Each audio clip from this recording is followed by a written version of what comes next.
Dennis, what's your gut feeling how this year is going on for agrarians? Hello, Andrew, and hello, the studio.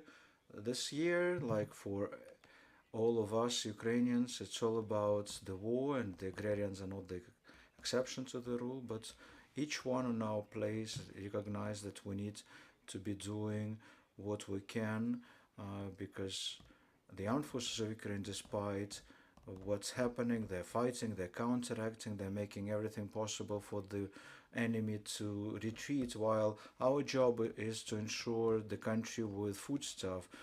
And we managed to do it during the spring sowing season. There were worse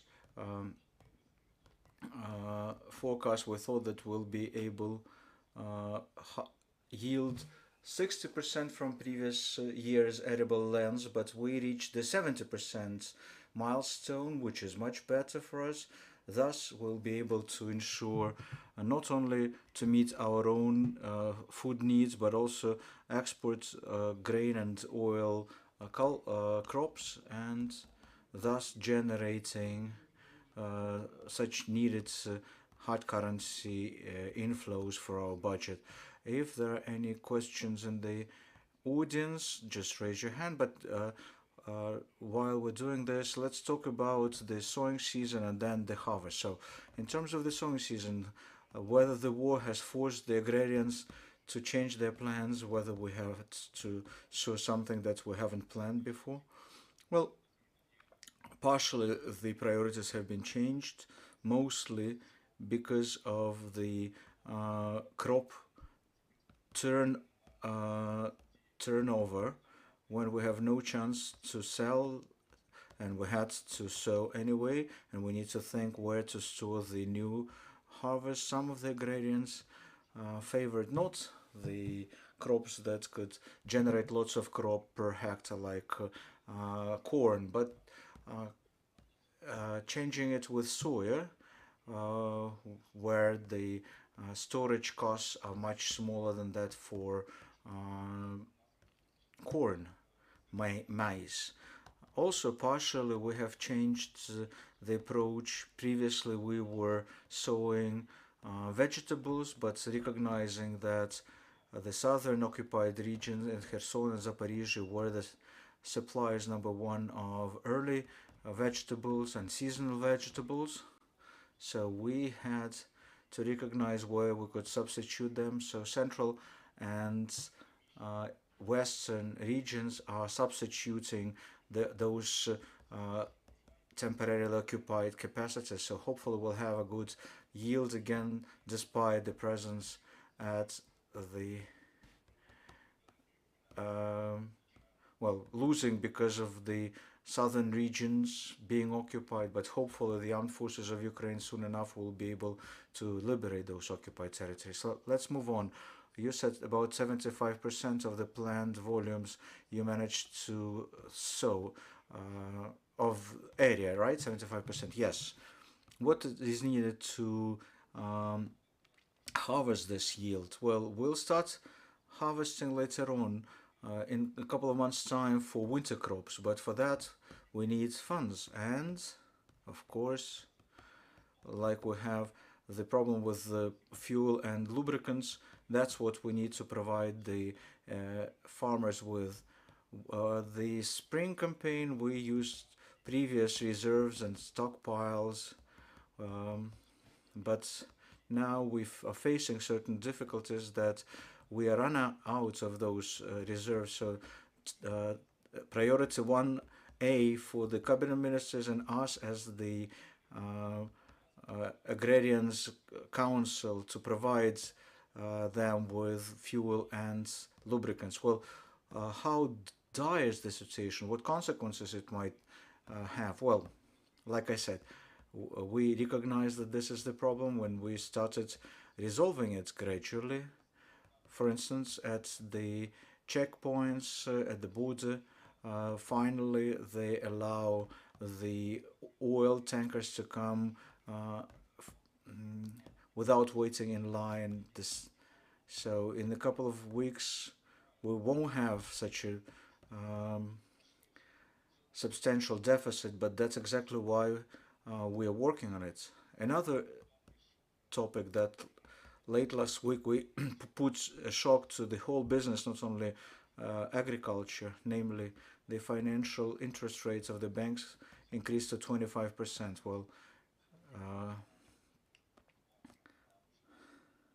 and it's tough in the time of war to find business whose profitability is around 30%, thus allowing them to repay the interest rate. Hopefully, there will be some compromise found so that this credit rate would be uh, reduced so people might have access to credits, because the banks could reconsider the terms for the credits that have been signed previously. But when the export is not working, when there are no live money coming in, well, paying for the interest rates at a higher rate than previously signed, well, that would make the life so much more difficult for people.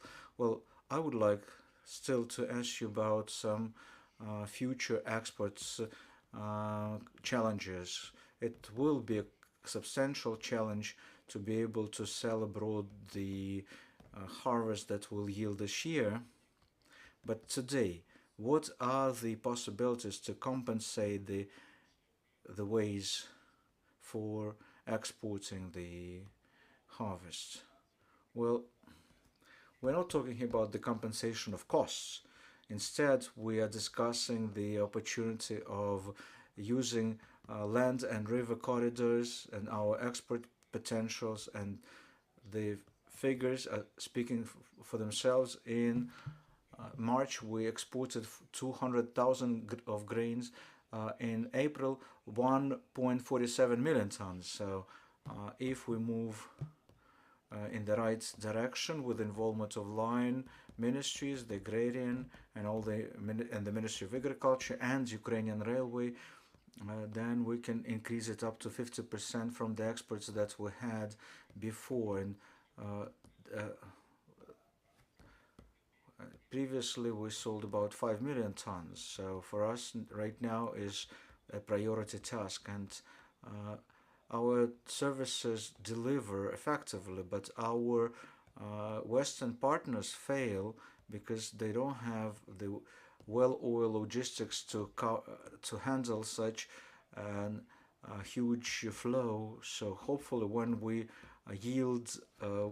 harvest our winter crops, hopefully our partners at the Western borders will finally hear our president, who in his pleas to each country of the world asked them to become the third party to help us open export corridors through Black Sea ports and guarantee that there will be no famine in the world by allowing the Ukrainian crops to find their consumers in Africa and Middle East in particular.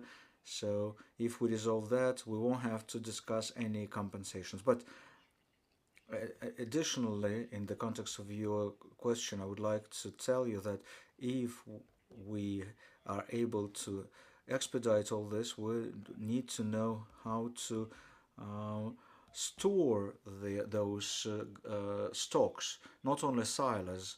And we reached the understanding with the Ministry of Agrarian ministry that such programs need to be funded separately, thus allowing the agrarians to purchase new technologies for storage of grain. We can collect as much harvest as we can, but it would be lost if we are not able to store them. Well, previously most of those capacities were located in the east, so we need to change the geography of the logistics and the technologies as well, right? Among other things, exactly. We can hear now a lot that Russia tries to arrange the shipping of the looted Ukrainian grain from the southern regions first to the occupied Crimean Peninsula and then to Russia. Yeah, that's the truth.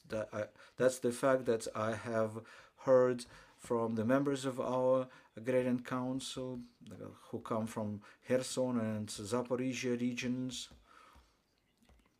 We learned about such facts from April. Right now, about 600,000 tons have been stolen from the agrarian companies and first delivered to the temporarily occupied territory of Crimea. Then the logistic brings it to the ports, ports of Sevastopol in particular, and from there they go to Middle East. And there are well-known facts from the states who say that about 100,000 have been offloaded in the ports of Syria. Well-known facts now, and we have even opened the criminal cases by the Prosecutor General's Office of Ukraine for such um, crimes. The central, the military intelligence people also help us to collect the evidence, and after we document all those cases, we will demand through the international courts of law that Russia would compensate those who suffered from those actions. Not only what's being looted, but hundreds of destroyed farms and companies where the active fighting is still going on. So, what do the farmers tell you exactly? Do the occupiers pay somehow for this, for the crops, or they just steal it? So, is it well organized by the Russian occupational forces? Yeah, this is uh, a well planned operation by the occupiers. Two goals. First, provide enough food to those federal regions that are not agrarian regions, where people live poorly with not enough foodstuff. Well, look at the Krasnoyarsk region. People who say that we want to take Kherson grain for our own needs. The second priority is of a financial nature, because we're talking about dozens of um, millions of dollars which could be used to fund the Russian war machine. So these two factors complement each other, and